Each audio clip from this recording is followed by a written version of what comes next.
Corona ವಿಚಾರಕ್ಕೆ ಬಂದಾಗ ಜನ ನಮ್ಮನ್ನು ಅಂದ್ರೆ ಮಾಧ್ಯಮದವ್ರನ್ನು ಬೈಕೊಳ್ತಾರೆ, ಭಯ ಬೀಳಿಸ್ತಾರೆ, ಸುಮ್ಮನೆ ಇಲ್ಲದೆ ಇರೋದನ್ನೆಲ್ಲ ಹೇಳ್ತಾರೆ ಅಂತ ಹೇಳಿ. ಹೀಗಾಗಿ ಇವತ್ತು ನಾವು ವೈದ್ಯರನ್ನೇ ತಜ್ಞರನ್ನೇ ಕೂರಿಸ್ಕೊಂಡಿದೀವಿ. ಹಾಗೆ ಜನರಿಗೇನೆ ನೇರವಾಗಿ ಪ್ರಶ್ನೆ ಕೇಳಿ ಅಂತ ಹೇಳಿ ಫೋನ್ ಲೈನ್ಸ್ ಕೂಡ ಓಪನ್ ಮಾಡಿದೀವಿ. ಬಹುಶಃ ಮೊದಲ ಕಾಲರ್ ರೆಡಿ ಇದ್ದಾರೆ. ಸ್ಮಿತಾ ಅವರು ಮೊದಲನೇ ಕಾಲರ್ ಈಗ ವೀರಣ್ಣ ಫೋನ್ ಮಾಡ್ತೀವ್ರೆ ವಿಜಯನಗರದಿಂದ. ವೀರಣ್ಣ ಅವರೇ ಕೇಳಿಸ್ತಿದ್ಯಾ? ನಮಸ್ತೆ ಸರ್. ನಮಸ್ತೆ ನಮಸ್ತೆ, ಕೇಳಿ ಸರ್. ನಾವು ನ್ಯಾಬಿಲ್ ಅಂಗಡಿ ಮಾಲೀಕರು ಸರ್. ಹಾ, ನಾವು ಇಲ್ಲಿ ಪ್ರತಿಯೊಬ್ಬ ಕಾರ್ಡ್ದಾರರು ಸುಮಾರು ಒಂದು 600ರಿಂದ 800 ಜನ ಕಾರ್ಡ್ದಾರ ಬರ್ತಾರೆ ನಮಗೆ. ಓಕೆ, ಹಾಗಾಗಿ ನಾವು ಈಗ ಕಾರ್ಡ್ ಮುಟ್ಟೋದು ತೆಗೆಯೋದು ಅದೆಲ್ಲ ಸಾಮಾನ್ಯ ಆಗ್ಬಿಡ್ತದೆ ನಮಗೆ. ಆಮೇಲೆ ಮೇಡಮ್ ಈಗ ಅದು ಇದು ಹೇಳಿದ್ರಲ್ಲ ನೀವು ಇಂಜೆಕ್ಷನ್ ಮೇಡಮ್ ಹೌದು, ವ್ಯಾಕ್ಸಿನೇಷನ್, ಅದು ಏನಾದ್ರು ಮಾಹಿತಿ ನಿಮ್ಗೆ ನಿಮ್ಮ ಹತ್ರ ಏನಾದ್ರು ಸಿಗ್ತದ್ರ? ಅಂದ್ರೆ ಸಾಕಷ್ಟು ಜನ ಕಾರ್ಡ್ ಹೋಲ್ಡ್ ಮಾಡ್ತಿರ್ತಾರೆ. ಸೊ ಒಬ್ರಿಂದ ಒಬ್ರು ಟಚ್ ಇದ್ದೇ ಇರುತ್ತೆ, ಅದನ್ನ ಅವಾಯ್ಡ್ ಮಾಡ್ಲಿಕ್ಕೆ ಆಗೋಲ್ಲ ಅನ್ನೋದು ಮೊದಲ ಪ್ರಶ್ನೆ ಅವ್ರದ್ದು. ವೀರಣ್ಣ ಅವರೇ ಹೌದಲ್ವಾ? ಹೌದು ಮೇಡಮ್ ಅವರೇ. ಅದಕ್ಕೆ ಪರಿಹಾರ ಏನು ಡಾಕ್ಟರ್ ರಂಜನಾ? ಕಾರ್ಡ್ ಅವರು ನ್ಯಾಯಬೆಲೆ ಅಂಗಡಿ ಅಂದ್ರೆ ಅವರೇ ನಾವು ತುಂಬಾ ಸ್ಪಷ್ಟವಾಗಿ ಹೇಳಿದೀವಿ. ಇದರಲ್ಲಿ 3 ಪ್ರಿಕಾಷನ್ಸು. ನೀವು ಏನೇ ಮುಟ್ಟಿ ಅವಕಾಶ ಸಿಗದಾಗ ಕೈ ತೊಳ್ಕೊಳ್ಳಿ ಅಂತ ಒಂದು ಹೇಳೋದು.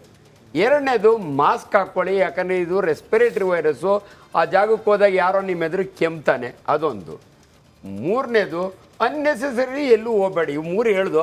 ಬಟ್ ನೀವು ಸ್ಪೆಸಿಫಿಕ್ ಆಗಿ ಕಾರ್ಡ್ ಮುಟ್ಟೋದ್ರಿಂದ ಇವಾಗ ಎಷ್ಟೋ ಜನ ನೋಟ್ಗಳು ತಗೊಳ್ಳೋದ್ರಿಂದ ಅದರೊಳಗಿರೋ ಕಾಯಿಲೆ ನಮಗೆ ಬರುತ್ತೆ ಅಂತ ಹಿಂದೆ ಒಂದ್ಸರಿ ಡಿಸ್ಕಷನ್ ಆಗಿತ್ತು. ಮಾಟನ್ ಅಂಗಡಿಯೊಳಗೂ ನೋಟು ಕೊಡ್ತಾನೆ, ಇದರ ಅಂಗಡಿಯೊಳಗೂ. ಹಂಗಾಗಿ ದಯವಿಟ್ಟು ಅದಕ್ಕೆ ಸ್ಪೆಸಿಫಿಕ್ ಆನ್ಸರ್ ಸಿಗಲ್ಲ. ಬಟ್ ನಿಮ್ಗೊಂದು ಎಚ್ಚರಿಕೆ, ದಯವಿಟ್ಟು ಆದಷ್ಟು ನಿಮ್ಮ ಅಥವಾ ಜೋಬ್ನಾಗೊಂದು ಸ್ಯಾನಿಟೈಸರ್ ಇಟ್ಕೊಳ್ಳಿ. ನೀವು ಪ್ರತಿ ಸಾರಿ ಸಿಂಕ್ ಹತ್ರ ಹೋಗಿ ಕೈ ತೊಳೆಯೋಕ್ಕಾಗಲಿಲ್ಲ ಅಂದರೂ ಕೂಡ ಮುಟ್ಟಿದ ತಕ್ಷಣ ಸ್ಯಾನಿಟೈಸರ್ ಹಾಕ್ಕೊಂಡು ಇದು ಕ್ಲೀನ್ ಮಾಡ್ಕೊಳ್ಳಿ, ಅಷ್ಟು ನಾನು ಹೇಳ್ತೀನಿ. ಓಕೆ ಡಾಕ್ಟರ್ ರಿಷಿಕೇಶ್, ಒಂದು ಪ್ರಶ್ನೆ ನಿಮಗೆ. ಇವಾಗ ನೋಡಿ, ಈಗ ಇದು ಇವ್ರು ಹೇಳಿದ್ರು, ಡಾಕ್ಟರ್ ಹೇಳಿದ್ರು, ಇದು ಈಗ ಡಿಸೆಂಬರ್, ಜಾನ್ವರಿ, ಫೆಬ್ರವರಿಯಲ್ಲಿ ಈಗ ಸಾಮಾನ್ಯ ಜನರಿಗೆ ಈಗ ನೋಡಿ, ನನಗೆ ಗಂಟ್ಲಲ್ಲಿ ನೋವು ಇರ್ಬೋದು ಅಥವಾ ಸ್ವಲ್ಪ ಕೆಮ್ಮಿರ್ಬೋದು. ಈಗ ಈ ಥರ ಯಾವ್ದಾದ್ರು ಒಂದು ತೋರಿಸ್ಕೊಂಡ್ರೆ ಇದು ಇಮಿಡಿಯೇಟಾಗಿ ಹೋಗಿ ಟೆಸ್ಟ್ ಮಾಡಬೇಕಾ? ಒಂದು ಪ್ರಶ್ನೆ. ನಿಮ್ಮ ವೈದ್ಯರನ್ನ ಭೇಟಿಯಾಗಿ ಈಗ 2-3 ದಿವಸ ಏನೂ ಆಗಲ್ಲ, ಕಡಿಮೆ ಸಿಂಪ್ಟಮ್ಯಾಟಿಕ್ ಟ್ರೀಟ್ಮೆಂಟ್ ಕೊಟ್ಟ ತಕ್ಷಣ ಕಡಿಮೆ ಆಗಿದ್ರೆ ಹೋಗಿ ಟೆಸ್ಟ್ ಮಾಡುವ ಅಗತ್ಯ ಇಲ್ಲ.